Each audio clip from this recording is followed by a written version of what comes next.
Degree से खबर देते हैं अमान उल्लाह में। डिग्री के करीब सड़क किनारे झोंपड़ी बनाकर पंक्चर का काम करने वाले नौजवान की झोंपड़ी में आतिशज़दगी का वाकया पेश आया है।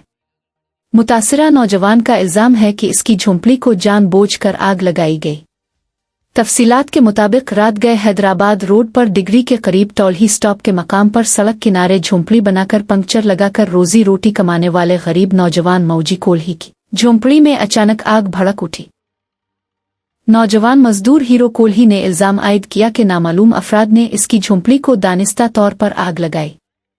आग लगने के बाइस झोंपड़ी में मौजूद कीमती सामान, टायर, ट्यूब और पंक्चर का दीगर सामान जलकर खाकिस्तर हो गया। वाकये के बाद मुतासिरा नौजवान ने हुक्काम से इंसाफ और माली मदद की अपील की है।